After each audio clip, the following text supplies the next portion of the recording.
Hey beautifuls. I don't know if I'm going to keep signal out here, but I'm on Brighton Beach. Check this out. Tide's gone out. Gracie's, can you see Gracie running around? Here she comes. You found a ball, Grace. I want a ball. I'm going to have to deal with this. I'm going to talk today on just walking along here thinking about relationships and all kinds of relationships, mother, father, child, you know, love, intimacy.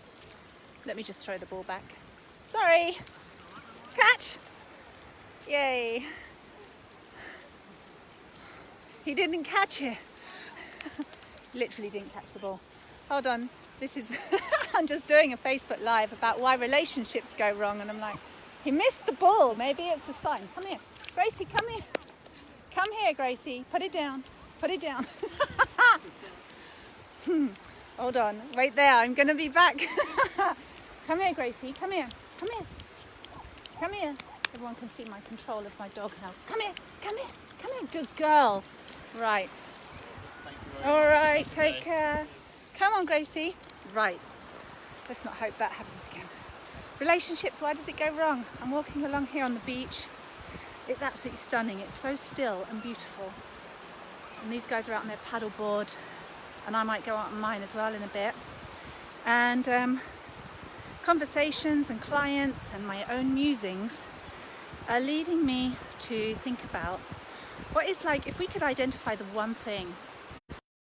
Relationships go wrong, break down, hurt our hearts, those impossible situations that get so complicated. What if we could just unravel it and it's just one thing and we could understand it?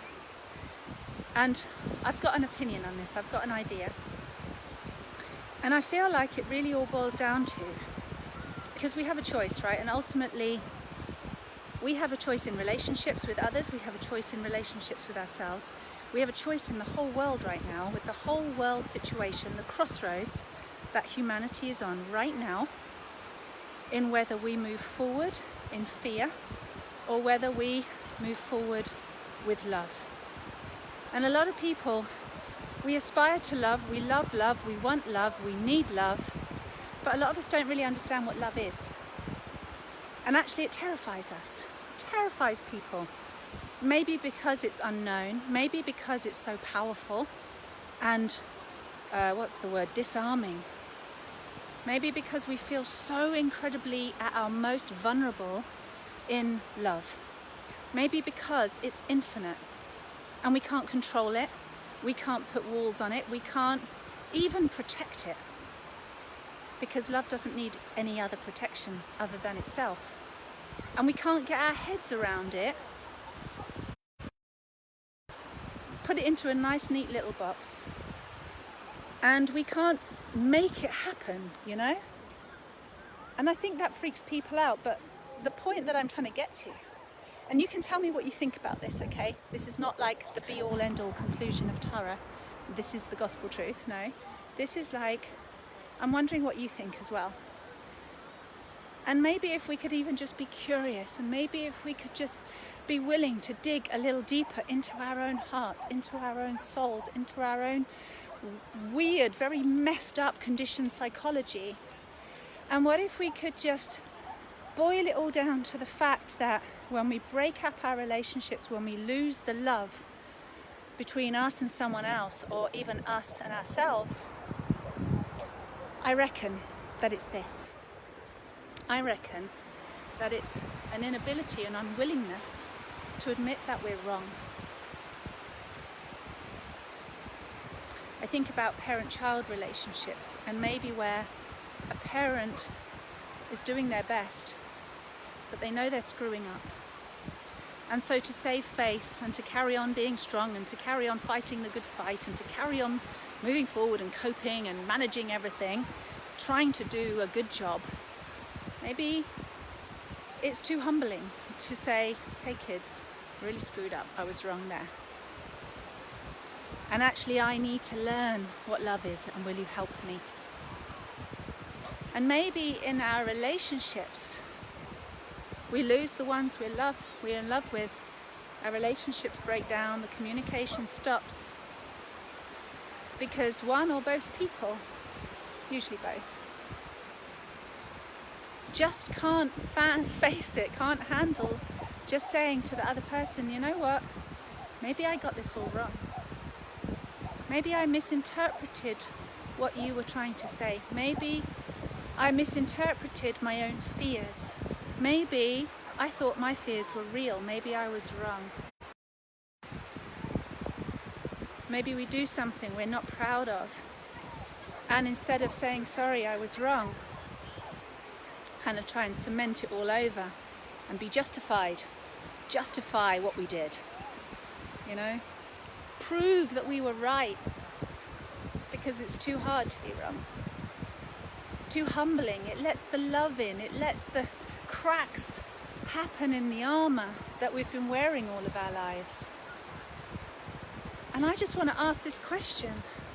What's wrong with being wrong? What's wrong with cracking up? What's wrong with letting the armor come off and say, fuck this shit? Sorry. Sorry. I didn't mean to say that. So, you know what I mean though? Like, actually, what the hell? What would I rather? Would I rather defend myself, be in my ego, in my arrogance, justifying, struggling, burying my real feelings to try and put on the brave face and carry on struggling? And by the way, this is what causes mental illness, emotional illness, physical illness, is suppression of feelings, is suppression of our truth, suppression of who we really are. When we cover that up, we get sick. In every direction we get sick. And when we get sick, we don't function properly, we don't make the right decisions, we have a sick mind, broken hearts, sickening emotions that are just stewing and getting all swampy and unaired and disgusting and putrid, you know? People get sick. The body shuts down. If the heart shuts down, what's going to happen to the rest of the body? The heart governs all the other organs in the whole body. It's like it keeps the blood flowing. It keeps the whole world of you working. And if you shut down your heart, of course things are going to go wrong. You know, it's kind of a no-brainer, right? It's a no-brainer. And yet we do it, thinking we're being strong, thinking we're being like getting on top of the situation. And I just want to call it out and say, guys, how is that actually really working out for everybody?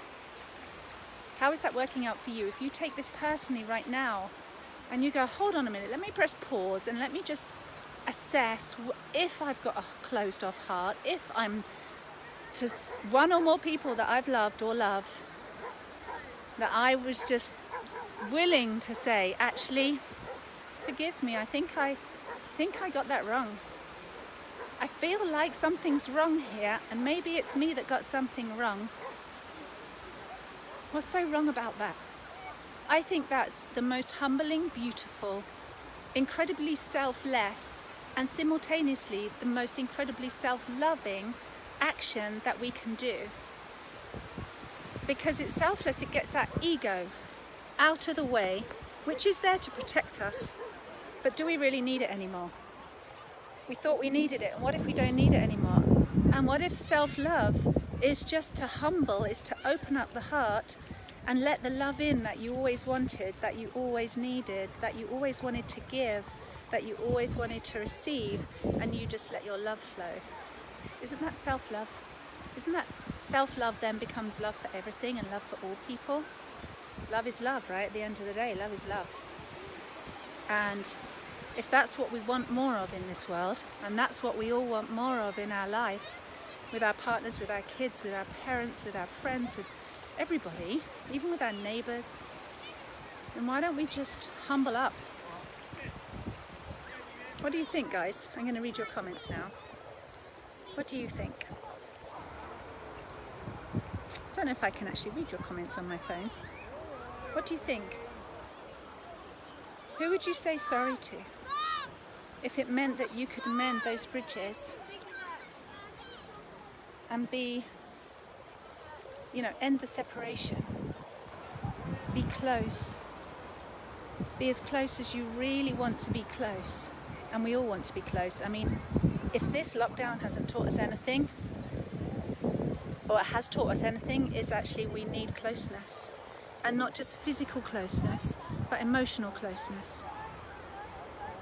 We need heart closeness. We need connection with one another on a real level. No bullshit. No pretending. No barriers. And it's so frustrating. I don't know if you've been in a relationship where there's just barriers, one after another, and you just think you just get through one and then there's another one. And maybe probably are having exactly the same experience, and it's just like we're relating through barriers, we're relating through blockades, and then we complain about the wars in other countries, and we complain about, you know, the barriers between countries, or barriers between people, or the walls between people, you know, and our civilizations and our communities and our societies and all the divides, but we're doing it. We've got walls between us and the people we love, and it just doesn't make any sense. And it's just like, come on guys, what if we just stop doing it? Can we all just stop doing it now? Can everybody just choose love instead? Can we just choose love and actually really learn what actual love is? Because you can't love if you've got barriers. That's not love, that's something else, that's a battle. So these are my thoughts. What do you think? My hair is going all over the place. I can't actually see any of your comments, I'm afraid. That's really annoying. I don't know why.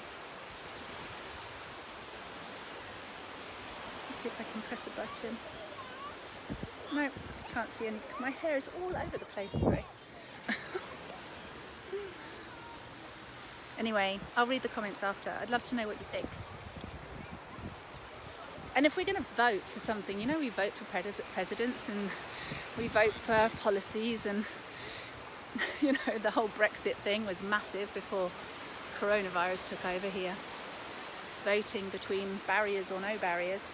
What if we all voted to put our own barriers down? What if we had a meeting with ourselves and all parts of ourselves, and we got everybody in that cabinet in a chair at the table having a discussion, saying, okay, what if all parts of me have a vote that I'm gonna cease fighting with myself, with my own barriers, with my own excuses, with my own justifications, with my own fill in the blank. And I just said, okay, let's put it all down, and actually let's really open up a discussion of love, and what would real love look like? What would true love look like? What would peace between ourself and ourself look like? What would peace between ourself and our loved ones look like? What would peace between us and our children look like? Or our inner child? That's the world I want to live in. That's why I go on about love all the time and self-love. And the more I do it within me,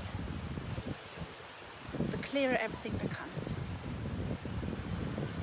And it's peaceful. And it feels like love is a real possibility on this planet when I do it within me. And I just want to share my life with people that are willing to do that within them and put the walls down. So, very blessed actually. I have a lot of amazing people in my world. So thank you for being part of that. And let's all vote, right? Shall we vote? What if you made a vote inside yourself? What if we all just vote love? Yay! Anyway, I'm going to shut up now. Have a look at this lovely beach. I've been walking for miles like this. It's just so lush, so peaceful. Everyone's out, everyone's chilled, everyone's happy. It's wonderful. The family's coming together. So I'm sending you loads of love. I better go and rescue my dog because she's playing over there with the family. There she is. I'm going to send you all loads of love. Vote love. I love you. And I'll see you soon. Thanks for watching.